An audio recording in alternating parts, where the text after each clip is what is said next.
आज के लेक्चर में chapter 9 elements of C language part 2 को देखेंगे। अब इसमें प्रोग्राम 5 को देखेंगे कि आप लोगों ने एक वेरिएबल डिक्लेयर करना है, उस वेरिएबल को इनिशियलाइज़ करना है।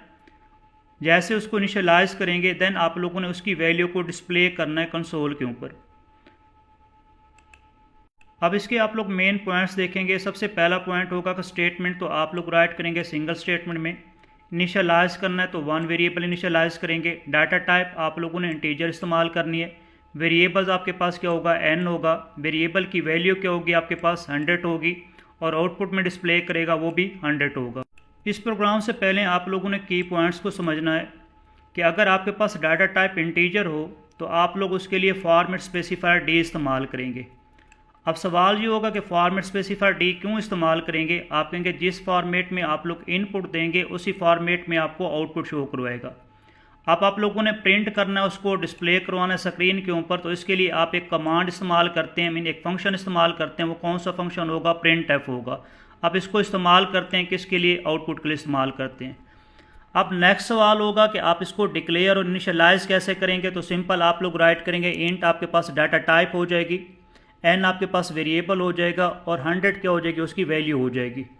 आप इसको प्रिंट करना चाहते हैं तो प्रिंट एफ लगाएंगे, इंट की वजह से फॉर्मेट स्पेसिफायर डी लगाएंगे, कॉमा इनको सेपरेट करने के लिए लगाएंगे, एन आपके पास क्या होगा, वेरिएबल होगा।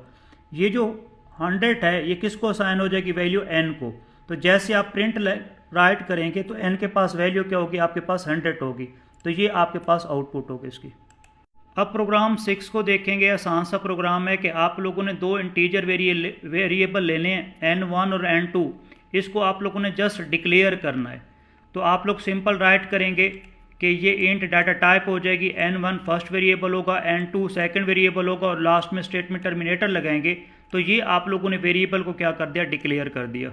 अब प्रोग्राम 7 को देखेंगे। इसमें आप लोगों ने वेरिएबल को डिक्लेयर करना है, इनिशियलाइज करना है, मगर डाटा टाइप आप लोगों ने कौन सी इस्तेमाल करनी है, करैक्टर मीन कैर इस्तेमाल करना है। अब उसका वेरिएबल क्या होगा, वो जी होगा। तो सबसे पहला पॉइंट होगा कि इसके लिए स्टेटमेंट तो आप कहेंगे सिंगल स्टेटमेंट होनी चाहिए। इनिशियलाइज करेंगे आप कहेंगे वन वेरिएबल। डाटा टाइप कौन सी इस्तेमाल करेंगे, कैर इस्तेमाल करेंगे। वेरिएबल कौन सा होगा, आपके पास ch होगा और उसकी वैल्यू क्या होगी, वो जी होगी। अब सिंपल आप लोग कैर डाटा टाइप राइट करेंगे, ch आपके पास वेरिएबल हो जाएगा, ये असाइनमेंट ऑपरेटर हो जाएगा। अब उसकी वैल्यू क्या थी, जी थी। ये जहन में रखिएगा, जब आप करैक्टर डाटा टाइप इस्तेमाल करेंगे उसको आप लोग राइट करेंगे किस में, सिंगल कोटेशन में राइट करेंगे। किस डाटा टाइप को, करैक्टर डाटा टाइप का जो भी वेरिएबल होगा उसको राइट करेंगे सिंगल कोटेशन में। अब प्रोग्राम 8 होगा। इसमें आप लोगों ने एक वेरिएबल को डिक्लेयर करना है, इनिशियलाइज करना है, मगर क्या होगा, एज ए कांस्टेंट होगा। तो सिंपल आप कहेंगे पाई की वैल्यू एज ए कांस्टेंट आप इसने इस्तेमाल करना है कि इसको डिक्लेयर भी करेंगे, इनिशियलाइज भी करेंगे।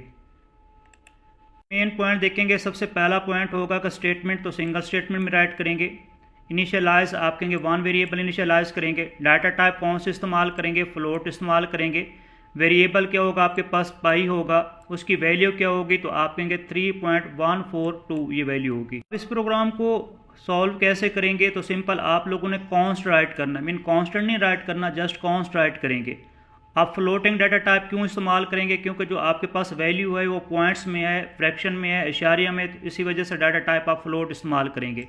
उसके बाद पाई आप लोगों ने राइट करना है कैपिटल, मीन अपर केस में राइट करना है। उसके बाद आप लोगों ने उसकी वैल्यू राइट करनी है। तो सिंपल आप कहेंगे कांस्टेंट राइट नहीं करना, कॉन्स्ट राइट करेंगे। डाटा टाइप फ्लोट राइट करेंगे, पाई वेरिएबल का नाम हो जाएगा और 3.142 ये उसकी क्या हो जाएगी, वैल्यू होगी। अब लास्ट प्रोग्राम होगा 9। इसमें आपके पास ये स्टेटमेंट होगी, मीन एक्सप्रेशन होगी, इसको आप लोगों ने प्रोग्रामिंग में कन्वर्ट करना है। आप जैसे प्रोग्रामिंग में कन्वर्ट करेंगे ए वैसे राइट करेंगे। उसके बाद आप लोगों ने अस्टेरिक राइट करना है, ब्रैकेट वैसे राइट करेंगे, b/3 राइट करेंगे, अस्टेरिक 4 हो जाएगा, -6 हो जाएगा, +3 +7 हो जाएगा। ये आपके पास क्या होगी, आउटपुट होगी।